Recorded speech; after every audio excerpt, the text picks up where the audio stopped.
الله وبركاته. إن الحمد لله نحمده ونستعينه ونستهديه ونستغفره ونعوذ بالله من شرور أنفسنا ومن سيئات أعمالنا. إنه من يهده الله فلا مضل له ومن يضلل فلن تجد له وليا مرشدا. سبحانك لا علم لنا إلا ما علمتنا إنك أنت العليم الحكيم. ولا حول ولا قوة إلا بالله العلي العظيم. قال الله سبحانه وتعالى: أعوذ بالله من الشيطان الرجيم. وإذا قيل لهم اتقوا ما بين أيديكم وما خلفكم لعلكم ترحمون وما تأتيهم من آية من آيات ربهم إلا كانوا عنها معرضين. صدق الله العظيم. Sedang hadirin dan jemaah yang dimuliakan Allah Azza wa Jalla, marilah sama-sama kita memulakan halaqah pada malam ini dengan umul kitab. Mudah-mudahan Allah menurunkan rahmatnya buat kita semua, dan Allah memberikan keampunan buat seluruh arwah yang lebih dahulu meninggalkan kita, dan Allah memberikan kesembuhan buat mereka yang sakit di kalangan kita, dan Allah mempermudahkan segala kerja buat kita. Ala hazihi niyah sya'ulillahi lahumul fatihah. A'udzubillahi minasyaitonir rajim. Bismillahirrahmanirrahim. Alhamdulillahi rabbil alamin. Iyyaka na'budu wa iyyaka nasta'in. Ihdinas siratal mustaqim. Shiratal ladzina an'amta 'alaihim ghairil maghdubi 'alaihim waladdallin. Bismillahi ma sya'allah la yasuqul khaira illallah. Bismillahi ma sya'allah la yasrifu su'a illallah. Bismillahi ma sya'allah ma kana min ni'matin faminallah. Bismillahi ma sya'allah la ya'ti bil hasanati illallah.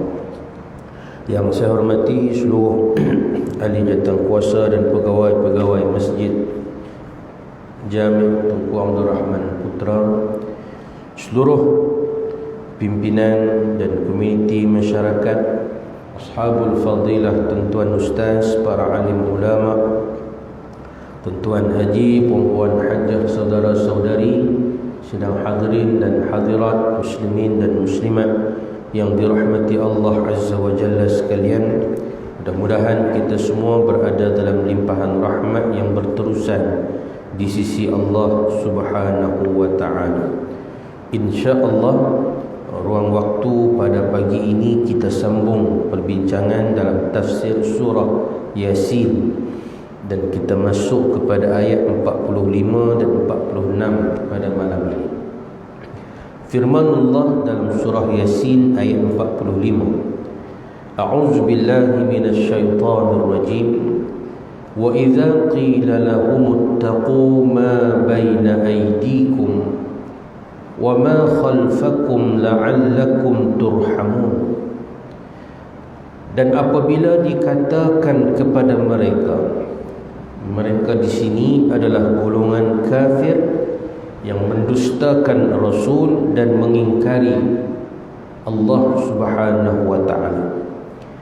Bila dikatakan kepada mereka ini, ittaqu ma baina aydikum, takutlah kamu kepada apa yang ada di hadapan, wa ma khalfakum, dan yang berada di belakang kamu, la'allakum turhamun, supaya kamu mendapat rahmat.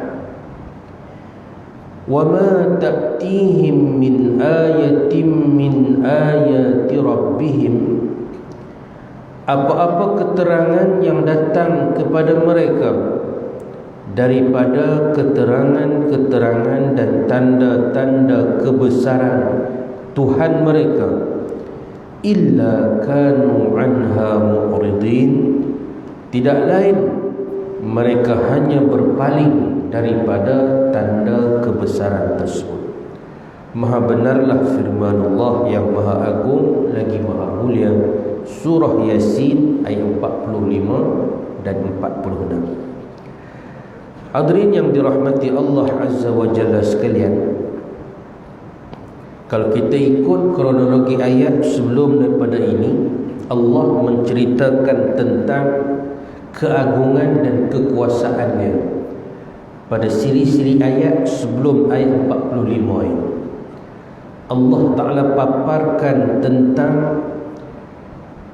maha kuasanya Allah Subhanahu wa Ta'ala dengan segala macam benda, peristiwa dan fenomena yang terbentang di atas alam ini. Maka masuk pada ayat 45 ini, Allah mendedahkan pula sikap orang kafir, yang perangai orang kafir ini tuan-tuan, mereka tetap berpaling daripada tanda-tanda kebesaran Allah Ta'ala tadi. Itu dia punya flaw dia. Ayat 40, 41, 42 sampai 44 yang sebelum ini menceritakan tentang kebesaran Allah. Kita kongsikan beberapa penemuan-penemuan sains yang sangat hebat. Kita kongsikan juga beberapa penemuan sejarah yang sangat menarik. Tujuan Allah Ta'ala sebut benda itu pada peringkat awal ini untuk menyeru golongan kafir, untuk menyeru golongan yang tidak beriman kepada Allah ini supaya ambil iktibar, supaya ambil pengajaran, jaga-jaga daripada kemurkaan Allah. Tapi perangai orang kafir dan ingkar ini tuan-tuan, mereka tidak pernah ambil pusing pun dengan semua peringatan yang telah Tuhan tunjukkan. Maka Allah sebut pada ayat 45, orang kafir ini apabila diserukan kepada mereka, ittaqu ma baina aydikum, takutlah kamu dengan apa yang ada di hadapan kamu. Apa maksud benda yang di hadapan kita yang kita kena takut ini? Al-Imam Ibn Abbas ketika menafsirkan ayat ini, beliau sebut ma baina aydikum, ma baina aydikum ini benda yang ada di hadapan kita, yang perlu kita takuti ini ialah hari akhirat. Sekarang kita duduk di dunia, akan datang kita akan pergi kepada satu alam lain, itulah alam akhirat. Alam akhirat inilah yang Rasulullah dan juga Rasulullah sebut di dalam hadisnya, dan Allah Ta'ala sering sebut di dalam ayat-ayat Al-Quran yang lain, beringat, waspada, hati-hati dengan akhirat yang ada di hadapan kamu. Dan inilah peringatan yang Nabi sebut kepada orang kafir ini, ittaqu ma baina aydikum, hati-hati, berwaspada dengan hari akhirat yang ada di hadapan kamu. Dan juga wa ma khalfakum, dan berhati-hatilah juga dengan apa yang kamu tinggalkan. Apa yang kamu tinggalkan ini ataupun apa yang berada di belakang kamu ini ada dua tafsiran. Satu ialah dunia yang akan kita tinggalkan, nombor satu. Dan yang kedua tuan-tuan, wa ma khalfakum, apa yang kita tinggalkan ini adalah dosa-dosa yang pernah kita lakukan.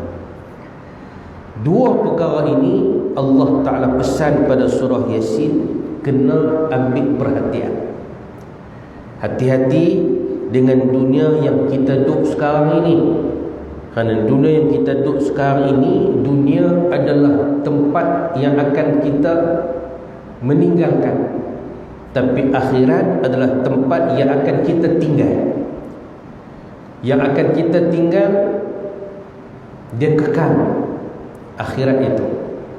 Dan semua perkara yang kita lakukan di atas dunia ini, dia akan jadi modal, dia akan jadi bekalan untuk kita bawa ketika berada di alam akhirat yang kekal abadi. Maka Allah Subhanahu wa taala mengingatkan kita, jaga-jaga, berusaha mengenai dunia ini, jangan sampai tertipu olehnya. Dan kena beringat, kalut dengan apa urusan di dunia sekalipun, buat persiapan untuk bertemu dengan alam akhirat. Orang beriman yang mempunyai hati nurani yang bersih dan suci, ketika dia membaca ayat-ayat ini, tuan-tuan, dia akan terpanggil untuk melaksanakan apa yang telah diarahkan oleh Allah Subhanahu wa taala. Tetapi berbeza dengan orang-orang kafir, pesanlah bagaimana sekalipun mereka akan menjauhkan diri daripada rahmat Allah yang terbentang luas itu. Ayat 46, wa ma ta'tihim min ayatin min ayati rabbihim. Apa-apa keterangan yang datang kepada mereka min ayati rabbihim, di antara ataupun daripada keterangan-keterangan Tuhan, illa kanu anha mu'ridin, mereka akan berpaling daripada tanda-tanda kebesaran tersebut. Ayat 46, Allah Ta'ala mengingatkan kita tentang ayatin min ayati rabbihim, tanda-tanda kebesaran Allah. Dalam kitab tafsir menyebutkan tanda ataupun ayat-ayat Allah Ta'ala ni ada dua. Satu ayat yang disebutkan sebagai ayat al-kauniyah, ayat kauniyah, tanda-tanda kebesaran Allah, tanda-tanda maha kuasanya Allah ini, tuan-tuan, yang tanda itu nampak di alam ini. Sanurihim ayatina fil afaq, kami akan bentangkan tanda-tanda kebesaran kami ini, Tuhan kata, fil afaq, di seluruh pelosok alam ini. Ada tanda kebesaran Allah yang panca indera manusia dapat tengok, dapat kecapi, dapat nikmati, dan dapat lihat perkara yang Tuhan zahirkan sebagai tanda-tanda kebesarannya. Dan nombor dua, tanda-tanda kebesaran Allah Ta'ala ini disebutkan sebagai ayat syar'iyah. Ayat syar'iyah iaitulah pedoman-pedoman, berita-berita yang disampaikan oleh para rasul dan dimuatkan di dalam kitab-kitab Allah Azza wa Jalla. Jadi ada dua. Bila membicarakan tentang ayatin min ayati rabbihim, kita kena ingat, tuan-tuan, Allah Ta'ala bentangkan atas dunia ini dua tanda kebesaran. Yang pertama, ayat al-kauniyah, kebesaran yang Tuhan zahirkan pada fenomena alam. Sepatutnya orang yang memiliki fikiran yang jelas dan waras, dia melihat sebahagian daripada tanda kebesaran Allah yang ada atas muka bumi ini pun pasti akan menjentik hati dia betapa lemah dan kerdilnya dia di hadapan Allah. Tapi orang kafir tidak pernah mempedulikan hal-hal tersebut. Contoh, dalam tafsir menyebutkan, kalaulah terjadi gerhana, orang kafir akan anggap gerhana ni apa? Mereka akan anggap gerhana ini, tuan-tuan, sebagai fenomena alam biasa. Bahkan mereka siap ambil rekaman lagi, buat ambil foto lagi, buat video lagi, upload, buat kajian itu ini. Bagi mereka, gerhana matahari ke gerhana bulan ini hanyalah fenomena alam. Bahkan mereka meraihkannya. Walhal itu tanda kebesaran Tuhan. Apa dalil kata gerhana ini sebagai bukti tanda kebesaran Tuhan? Nabi SAW, tuan-tuan, sangat takut apabila berlakunya peristiwa ataupun fenomena gerhana ini. Karena bagi Rasulullah SAW, gerhana ini antara fenomena alam yang menunjukkan betapa berkuasanya Allah Subhanahu wa ta'ala. Dalam sebuah hadis riwayat daripada Abu Musa al-Ash'ari, Sayyiduna Abu Musa al-Ash'ari merekodkan satu pengalaman dia ketika sempat bersama-sama dengan Nabi saat berlakunya peristiwa gerhana matahari ketika itu.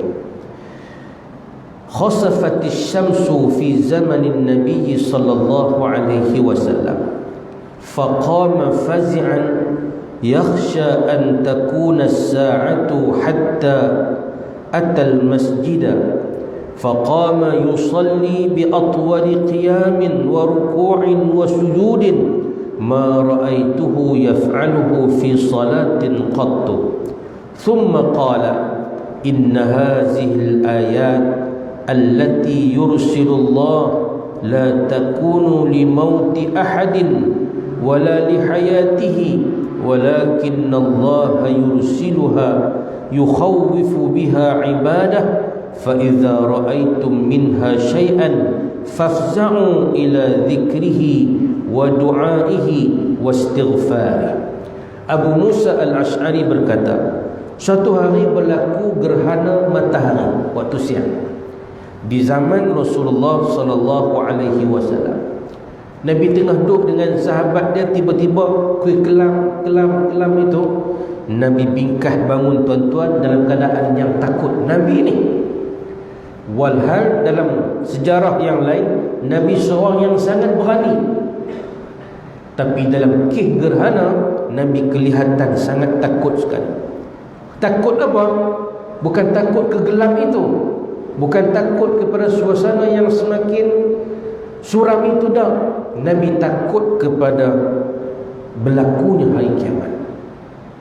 Takut-takut gelap itu gelap terik dan membawa kepada hari kiamat. Itu yang membimbangkan Rasulullah sallallahu alaihi wasallam. Sehingga di saat nak mula semakin penuhnya gerhana itu, Rasulullah pergi ke masjid. Kemudian Rasulullah ajak kepada para sahabat untuk bangkit melaksanakan salat khusuf, salat gerhana. Dan sahabat pun cerita pengalaman mereka, kami tak pernah sembahyang dalam rupa yang macam ni. Nabi memperpanjangkan qiyamnya, Nabi memanjangkan rukuknya, Nabi memanjangkan sujudnya. Mungkin tuan-tuan ada pengalaman melaksanakan solat gerhana sebelum ini, kan? Kalau yang betul-betul sembahyang itu diimamkan oleh seorang yang hafiz Al-Quran, tuan-tuan, memang sangat panjang qiyamnya. Satu rakaat tu baca satu surah full, kemudian rukuk pula, sami Allahu liman hamidah pula, baca lagi satu surah, barulah diteruskan dengan perbuatan yang lagi bangkit pula rakaat yang kedua. Rupa sembahyang itu, tuan-tuan, sahabat kata kami tak pernah tengok Nabi buat macam itu. Dan bacaan ni subhanallah sangat panjang, ngam-ngam panjang dia lebih kurang 2 jam lebih kurang. Sehingga sahabat kata dalam satu riwayat yang lain, bagi-bagi salam itu selepas daripada khutbah itu barulah keadaan kembali normal. Panjangnya tempoh solat gerhana yang dilakukan oleh Nabi sallallahu alaihi wasallam. Kemudian sewaktu Nabi berkhutbah ketika gerhana itu, Nabi sebut, Nabi kata, peristiwa gerhana yang kita lalui pada hari ini adalah tanda-tanda ayat-ayat Allah yang Tuhan kirim ke kita. Itu persepsi sudut pandang Nabi bila melihat peristiwa yang macam ni. Nabi tak kata ini fenomena alam biasa. Nabi kata ini peringatan Tuhan duk main kepada kita. Dia berlaku bukan dengan sebab kematian seseorang. Kebetulan ketika itu peristiwa kematian putera Nabi yang bernama Ibrahim. Ada kata nama Qasim meninggal ketika itu. Jadi orang yang ada ketika itu kata, hampa tengok anak Nabi meninggal, dunia bersedih dengan pemergian putera Nabi ini sampai gerhana ketika itu. Ada yang bercakap macam tu, mengaitkan peristiwa kematian putera Nabi yang lah itu dengan gerhana. Nabi kata peristiwa gerhana ini tak ada kaitan dengan kematian seseorang, walaupun kematian itu melibatkan anak-anak. Dan juga bukan dengan sebab kelahiran seseorang berlaku gerhana. No. Tuhan kata, Nabi kata gerhana ini Allah Ta'ala hantar mai sebagai tujuan untuk menimbulkan rasa takut para hamba-Nya. Jika kamu melihat peristiwa gerhana ini, bersegeralah melakukan zikir kepada Allah, bersegeralah untuk berdoa dan beristighfar kepada Allah Subhanahu wa taala. Ini didikan Nabi SAW kepada kita, tuan-tuan, tatkala melihat sebahagian daripada tanda-tanda kebesaran Allah. Tapi bagi orang yang tidak beriman, hal itu seperti fenomena biasa. Kita tengok macam mana, bahkan dia buat calculation lagi. Oh, peristiwa ini hanya akan berlaku dalam tempoh 50 tahun sekali. Kan itu ayat-ayat yang biasa kita jumpa suatu tulisan tentang gerhana dilakukan. Gerhana kali ini hanya akan berlaku 100 tahun sekali. Jadi bila benda yang melibatkan macam tu, makin ramai mereka melakukan penelitian. Takat tu lah. Tapi Rasulullah kata dah, apa tengok matahari ataupun bulan, mereka ini makhluk Allah yang paling taat. Mereka lah antara makhluk Allah yang paling besar yang pernah Tuhan jadikan atas muka bumi ini. Sebesar-besar matahari yang menjadi sandaran kepada kehidupan di atas dunia ini, besarnya matahari ini menjadi sumber kehidupan. Besar-besar dia pun bila Tuhan kata kepada dia berlaku gerhana, dia taat dan patuh dengan perintah Allah. Dia menyalahi sikit apa jadual perjalanan dia ataupun rutin yang biasa dia lakukan ketika dia melewati orbit bumi. Tapi di saat Allah Ta'ala arahkan kepada dia untuk gerhana, makhluk Allah yang sebesar-besar bulan dan matahari itu pun, tuan-tuan, tunduk dan patuh. Maka jiwa orang yang beriman akan fikir, siapalah kita ini jika nak banding dan compare dengan makhluk Allah yang lagi besar dan hebat seumpama matahari dan bulan. Siapa kita? Hak besar daripada kita pun Tuhan kata gerhana, ikut patuh, walhal jadual dia itu ribuan tahun, bahkan mungkin jutaan tahun lamanya. Dia tidak pernah menyalahi rutin dan jadual itu. Tapi ketika Allah Ta'ala arahkan, jadi seperti mana yang dilihat pada dunia itu. Orang beriman lihat dari sudut itu. Tapi orang kafir, tuan-tuan, bagi mereka ini adalah fenomena biasa, relax, tak ada masalah. Begitu juga ketika Nabi SAW berhadapan dengan suasana angin yang menderu, kemudian di saat itu Nabi tengok langit menghimpunkan awan-awan hitam, Nabi sudah bimbang. Jelas kelihatan wajah gusar dan kaget itu pada riak muka Nabi SAW. Sahabat kata, ya Rasulullah, hujan nak turun, insyaAllah. Kita lama dah tak terima hujan, kita lama dah tak terima air yang menyirami padang pasir ini. Patut kita gembira lah hujan nak turun, man. Nabi kata, kalau hujan sungguh tak apa, tapi takut di sebalik awan gelap itu Tuhan kirim azab sekali, man. Ini sudut pandang yang diajar oleh Nabi SAW. Dan pemikiran yang melihat gumpalan awan hitam itu membawa hujan biasa itu, tuan-tuan, Tuhan rakamkan dalam surah Tur ayat 44. Wa in yarau kisafan minas sama, dan ketika orang-orang kafir itu mereka melihat sebahagian daripada langit berkumpul, bergumpal-gumpal membentuk awan-awan hitam saqitan, dan dalam setengah peristiwa seolah-olah langit itu gugur. Yaqulu sahabun markum, apa kata tak apa, ini adalah awan yang bertindih-tindih, kita nampak dia lagu macam nak turun macam tu. Tuhan rakamkan. Hakikat dia, tuan-tuan, Allah Ta'ala pernah mengirimkan rupa awan yang macam itu kepada satu kaum yang mereka diuji oleh Allah dengan kemarau yang sangat panjang. Kemudian mereka hantar satu utusan ke Mekah untuk berdoa kepada Allah kononnya supaya menurunkan hujan. Dia kirim satu orang utusan, hak paling baiklah tempat dia buat tu. Pi pula berdoa di Mekah itu. Waktu dia berdoa di Gunung Tihamah, dia katakan berdoa ni, berdoa tiba-tiba dengar satu suara di langit, hang nak rupa awan lagu mana yang untuk dikirimkan ke kawasan kamu? Dia kata, hantar dia yang macam mana pun tak apa Tuhan, hak hitam pun lagi baik. Dia kata, sebab pada fikiran dia hak hitam ni mengandungi ayat lagi banyak.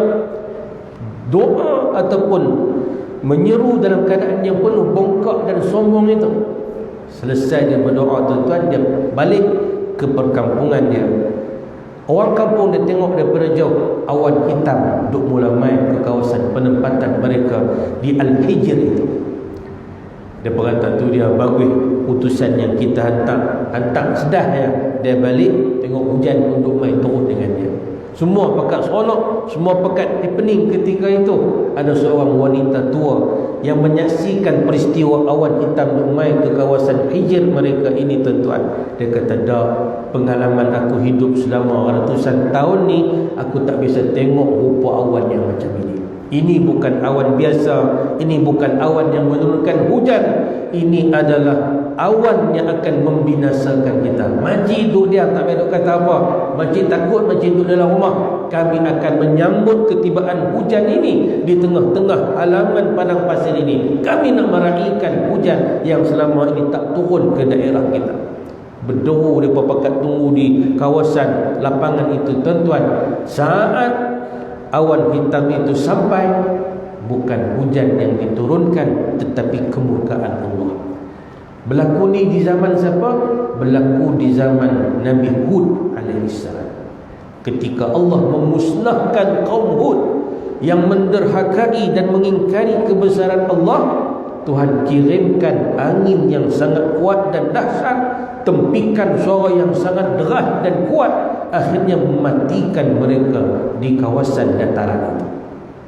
Waktu mereka tengok awan tu, mereka kata, dah ini awan ni, ini adalah sahabun mumtiruna, ini adalah awan yang menurunkan hujan buat kami.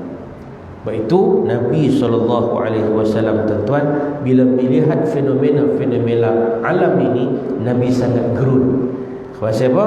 Pasal bimbang ini takut-takut tanda kebesaran, tanda kemurkaan Allah. Demikian juga ketika terjadinya berbagai bencana alam seperti gempa bumi. Tengok sahabat kemarin berlaku pula gempa di Indonesia, kan?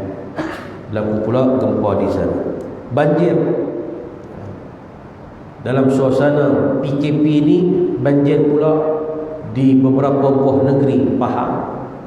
Di sebelum itu Kelantan dan Terengganu, dan juga beberapa daerah lain yang masih lagi mencatat jumlah mangsa yang begitu ramai.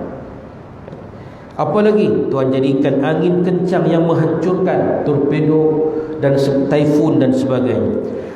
Orang kafir, mereka menganggap itu hanya sebagai kejadian alam biasa, tidak menjadikan mereka tersedar, tidak menimbulkan rasa takut dan membangkitkan rasa untuk mereka bertaubat di atas dosa-dosanya, lantas kembali kepada Allah. Itulah menunjukkan betapa kerasnya hati mereka. Bukan tegak keras, mati terus hati mereka untuk menerima peringatan daripada Allah Subhanahu wa taala. Jangan sampai kita termasuk dalam golongan ini tuan-tuan. Setengah daripada para ulama membuat satu kiasan. Mereka buat satu analogi bagi memahamkan kita umat Islam ini, kenapa Allah Ta'ala menurunkan musibah, bala bencana kepada kita. Tuhan ini tuan-tuan, dia senantiasa nak panggil kita untuk mendekati dia, kan? Saya tengok di jadual kuliah tuan-tuan tu ada satu buku yang dikupas oleh Tuan Guru Ustaz Syahril Nur. Tajuk dia Ketika Tuhan Memanggil. Lebih kurang itu dah tajuk. Tuhan ni hari-hari dia calling kita, dia panggil kita. Tinggal lagi sejauh mana kita menyahut seruan dan panggilan itu. Allah is calling. Tuhan panggil. Cuma sejauh mana kesungguhan kita untuk meraih panggilan Tuhan itu. Orang yang beriman, bila dia melihat dan mendengar panggilan Tuhan, dia akan pergi menuju kepada Allah. Tapi kalau orang yang jauh daripada Allah, Allah Ta'ala akan gunakan beberapa step dan juga cara untuk panggil orang itu supaya menghadap dia. Bandingannya macam ni. Ada satu orang tokey ataupun pengurus bangunan, dia menyelia satu projek bangunan, contoh 5 ataupun 10 tingkat. Adalah pekerja-pekerja kontrak dia hak di bawah ni, hak duk angkut bata, hak yang duk bancuh simen duk di bawah ni. Ketika penyelia ini naik ke tingkat 5 ataupun tingkat 6, tiba-tiba sampai di atas, dia tinggal satu file penting dia untuk dia nak observe selia di kawasan itu. Bila dia tertinggal, dia nak turun bawah jadi payah. Dia pun nak panggil pekerja dia hak di bawah tu, tolong pin kereta dia, tolong ambil file tu contoh. Maka kawan tu jauh, tingkat tinggi tu, nak takap panggil suara, keluar tak sampai. Akhirnya dia nak attract, nak tarik pandangan dan perhatian pekerja hadu halim di bawah tu. Hak duk kutip bata, yang duk bawa forklift, yang duk bawa excavator, yang duduk kacau simen, semua tu duk halim dengan sibuk dengan masing-masing urusan hak di bawah ni. Jadi keluar duk panggil ni tak kira dah, tak ada respon. Akhirnya dia pun ambil satu inisiatif, tahu duit 2 kupang contoh. Tahu duit 2 kupang di tengah-tengah kawan yang tengah tu sibuk buat kerja semen tadi, dengan harapan bila tok duit ini, duit nak main mana-mana kan, dengan harapan pokok nak langut atas. Tahu duit 2 kupang, kawan tu tengah duk kacau semen, kata duit main mana-mana ni, rezeki dia buah dalam paket pula dah, mesej tak sampai. Oh, bos di atas kata kod 2 kupang tak makan kot, lepak lagi hak 5 kupang. Abang-abang dalam paket ada 5 kupang. Kok bila 5 kupang masa nak kali tengok atas, rupanya dah juga. Dia tengok tak nak sampai tengok, buruk dalam paket dia. Tak jadi semua, dia kata pekerja. Lah kali tak tahu nak buat macam mana, ambil ketui bata tuan-tuan, dia lempak pergi bawah. Bila ketui bata tu jatuh di tempat simen itu, merecik ayak simen tu, baru terkejut kawan tadi. Bila terkejut, dia langut atas, tang mana sebata ni main. Oh, dia nampak bos dia di atas, duduk lepak, duduk hakuin tangan panggil. Begitulah kita bandingannya, tutup guru kita semua. Tuhan ni kadang-kadang dia panggil kita dengan cara nikmat. Tapi bila nikmat ni, sumpah lagu tadi, dapat tapi buat tak erti, buah dalam paket senyap-senyap, tak berasa pun nak langut tengok siapa nak bagi, tak pernah. Bahkan kalau ada peluang nak rabut lagi rabut, tak pernah peduli pun. Bila macam tu, Tuhan is calling lagi. Tapi kali ini dia calling dengan cara macam mana? Kasar sikit, buh kutip batak. Bila buh kutip batak, angkat kepala Tuhan. Ataupun ni, itulah mesej yang Tuhan nak sampaikan di saat pandemik ini tuan-tuan. Ada orang kata pandemik ini teori konspirasi dan sebagainya. Pasal apa? Ayatnya beritahu kan, wa ma ta'tihim min ayatin min ayati rabbihim illa kanu anha mu'ridin. Ini flu biasa, bukan ada apa ni. Lepas saja nak takutkan kita begitu begini, kemudian nak bagi laris vaksinnya. Ada dakwaan dan teori yang kata macam tu kan? Bagi mereka ini adalah konspirasi, timbul macam-macam teori begitu begini dan sebagainya. Dan tak sedikit yang menerima itu sebagai satu benda yang memasak pemikirannya. Tapi kita sebagai Muslim, teori konspirasi ke, tak teori konspirasi ke, pandemik yang melibatkan COVID-19 ini tuan-tuan, dia sudah menjadi peringatan dan juga bala Allah yang bukan hanya berada pada satu tempat, tapi ia sudah menyeluruh dan merebak kepada seluruh alam ini. Waktu Tuhan turunkan bala dan azab kepada kaum Nabi Nuh, Tuhan buat main banjir yang menenggelamkan dunia ini. Tapi siapa yang terlibat? Hanya penduduk yang berada di kawasan Mesopotamia, yang berada di kawasan tamadun itu saja yang terlibat. Tak ada. Oleh tak.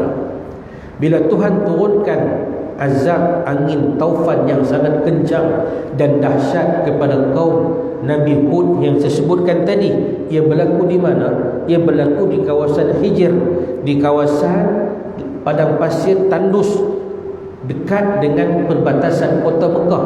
Area itu ya, tak libatkan orang lain. Ketika Allah menurunkan angin yang sangat panas di zaman Nabi Shu'aib terhadap bisnesmen yang menipu di dalam perdagangan mereka, Tuhan buat mai satu bentuk cuaca yang sangat panas. Mereka duduk di dalam rumah tak boleh, mereka lari masuk dalam rumah. Masuk dalam rumah itu pun macam dalam oven. Akhirnya mereka mati kekeringan. Berlakunya di mana? Kawasan Madian, tempat mereka ya. Ketika Allah menurunkan azab kepada kaum LGBT yang berada di kawasan Laut Merah itu, Tuhan turunkan azab yang sangat dahsyat. Tuhan lemparkan mereka dengan batu-batu api daripada langit, berlubang kawasan itu sehingga membentuk laut mati sekarang. Ia hanya berlaku area situ, tak di tempat lain. Tapi kali ini tuan-tuan, bala yang Tuhan turunkan kepada kita ini, dia bersifat menyeluruh, semua sekali. That's why disebutkan sebagai pandemik. Ia melibatkan semua. Maka hati yang beriman, jiwa-jiwa yang merenungi ayat-ayat Allah Subhanahu wa ta'ala, kita akan melihat ayat ini, benda ini sebagai min ayati rabbihim. Tuhan panggil kita, Allah is calling kita supaya kembali untuk beramal, buat persiapan dengan sebaik yang mungkin untuk bertemu dengannya. Kemarin viral video kan, ucapan dan juga klip-klip pengajian Syekh Ali Jabir kan, seorang ilmuwan yang tersohor, anak kelahiran Indonesia yang lahir di Madinah dan membesar menerima didikan di sana, akhirnya balik ke Indonesia dan kabarnya dia antara yang meninggal disebabkan COVID ini. Dan sebelum daripada dia meninggal itu, dia banyak klip-klip video dia sebenarnya yang menceritakan tentang amalan-amalan yang perlu kita persiapkan supaya bila masa dan ketika kita dijemput oleh Allah Azza wa Jalla, maka kita telah mempersiapkan bekalan yang sebaiknya. Itulah jiwa orang yang beriman, itulah jiwa mereka yang menghayati dua ayat daripada surah Yasin yang kita perkatakan pada malam ini, pada pagi ini. Saya kira sekadar itu yang dapat dikongsikan dalam kesempatan pada pagi ini. Mudah-mudahan ada kebaikan untuk kita semua. Aqulu qawli hadza wa astaghfirullahal azim li wa lakum. Wassalamualaikum warahmatullahi wabarakatuh. A'udzu billahi minasyaitonir rajim. Bismillahirrahmanirrahim. Allahumma faqihna fid din wa 'allimna at-ta'wil. واهدنا الصراط المستقيم صراط الذين أنعمت عليهم من النبيين والصديقين والشهداء والصالحين وحسن أولئك رفيقا يا أرحم الراحمين وصلى الله على سيدنا محمد وعلى آله وصحبه وبارك وسلم والحمد لله رب العالمين. تقبل الله منا ومنكم.